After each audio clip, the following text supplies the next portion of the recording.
இன்றைய திருப்பலி வாசகங்கள். புனித யோசேப்பு தூய கன்னிமரியாவின் கணவர் பெருவிழா. முதல் வாசகம்.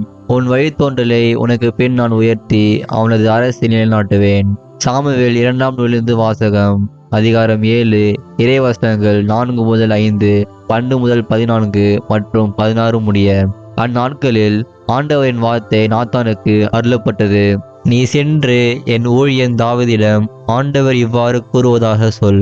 உன் வாழ்நாட்கள் நிறைவு பெற்று நீ உன் மூதாதையரோடு துயில் கொள்ளும் போது உனக்கு பிறக்கும் உன் வழித்தோன்றலை உனக்கு பின் நான் உயர்த்தி அவனது அரசை நான் நிலைநாட்டுவேன். எனது பெயருக்காக கோவில் கட்டவிருப்பவன் அவனே. அவனது அரசை நான் என்றும் நிலைநிறுத்துவேன். நான் அவனுக்கு தந்தையாக இருப்பேன், அவன் எனக்கு மகனாக இருப்பான். என் முன்பாக உனது குடும்பமும் உனது அரசும் என்றும் உறுதியாய் இருக்கும். உனது அரியணை என்றுமே நிலைத்திருக்கும். ஆண்டவரின் அருள்வாக்கு. இறைவனுக்கு நன்றி. பதிலுரை பாடல். திருப்பாடல் 89. வசனங்கள் 1, 2, 3, 4, 26 மற்றும் 28. பல்லவி. அவனது வழிமரபு என்றென்றும் நிலைத்திருக்கும். ஆண்டவரின் பேரன்பை பற்றி நான் என்றும் பாடுவேன். நீர் உண்மை உள்ளவர் என தலைமுறை தோறும் என் நாவால் அறிவிப்பேன். உமது பேரன்பு என்றென்றும் நிலைத்துள்ளது என்று அறிவிப்பேன். உமது உண்மை வானை போல் உறுதியானது. பல்லவி. அவனது வழிமரபு என்றென்றும் நிலைத்திருக்கும். நீர் உரைத்தது. நான் தேர்ந்து கொண்டவனோடு உடன்படிக்கை செய்து கொண்டேன். என் ஊழியன் தாவீதுக்கு ஆணையிட்டு நான் கூறியது. உன் வழிமரபை என்றென்றும் நிலைக்க செய்வேன். உன் அரியணையை தலைமுறை தலைமுறையாக நிலைத்திருக்க செய்வேன். பல்லவி. அவனது வழிமரபு என்றென்றும் நிலைத்திருக்கும்.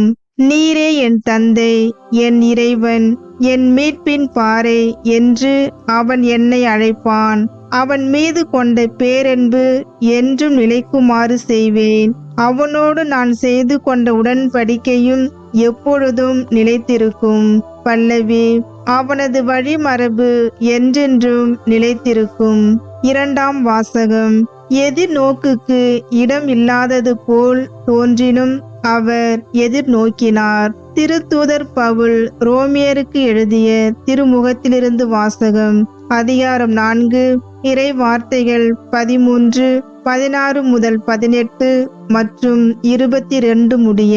சகோதரர் சகோதரிகளே, உலகமே அவருக்கு உரிமை சொத்தாகும் என்னும் வாக்குறுதி ஆபிரகாமுக்கோ அவருடைய வழி மரபினர்களுக்கோ திரு சட்டத்தை கடைபிடித்ததால் கிடைக்கவில்லை. நம்பிக்கை கொண்டு கடவுளுக்கு ஏற்புடையவர் ஆனதால்தான் அவ்வாக்குறுதி கிடைத்தது. ஆகவே கடவுளின் அருள் செயலால் நம்பிக்கை வாக்குறுதியின் அடிப்படையாயிற்று.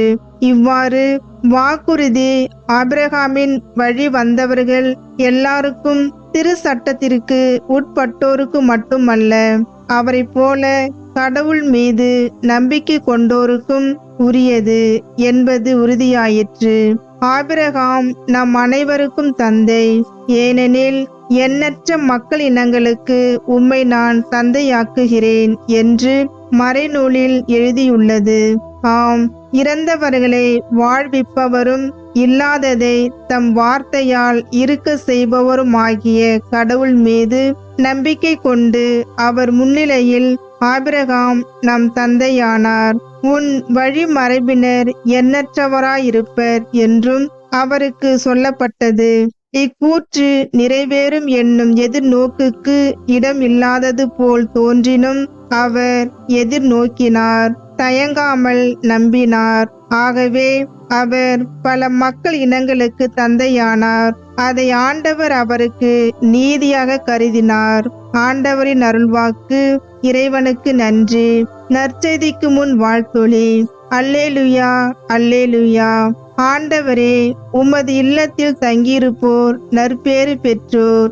அவர்கள் எந்நாளும் உம்மை புகழ்ந்து கொண்டே இருப்பார்கள். அல்லேலுயா, அல்லேலுயா. நற்செய்தி வாசகம். ஆண்டவரின் தூதர் தமக்கு பணித்தவாறே யோசேப்பு நடந்து கொண்டார். மத்தேயு எழுதிய தூய நற்செய்தியிலிருந்து வாசகம். அதிகாரம் 1, இறை வசனங்கள் 16, 18 முதல் 21 முடிய. மற்றும் 24. யாக்கோப்பின் மகன் மரியாவின் கணவர் யோசேப்பு, மரியாவிடம் பிறந்தவரே கிறிஸ்து என்னும் இயேசு கிறிஸ்துவின் பிறப்பையொட்டிய நிகழ்ச்சிகள். அவருடைய தாய் மரியாவுக்கும் யோசேப்புக்கும் திருமண ஒப்பந்தம் செய்யப்பட்டிருந்தது. அவர்கள் கூடி வாழும் முன் மரியா கருவுற்றிருந்தது தெரிய வந்தது. அவர் தூய ஆவியால் கருவுற்றிருந்தார். அவர் கணவர் யோசேப்பு நேர்மையாளர். அவர் மரியாவை இகழ்ச்சிக்குள்ளாக்க விரும்பாமல் மறைவாக விலக்கிவிட திட்டமிட்டார். அவர் இவ்வாறு சிந்தித்துக் கொண்டிருக்கும் போது ஆண்டவரின் தூதர் அவருக்கு கனவில் தோன்றி, யோசேப்பே, தாவீதின் மகனே, உம் மனைவி மரியாவை ஏற்றுக்கொள்ள அஞ்ச வேண்டாம். ஏனெனில் அவர் கருவுற்றிருப்பது தூய ஆவியால்தான்.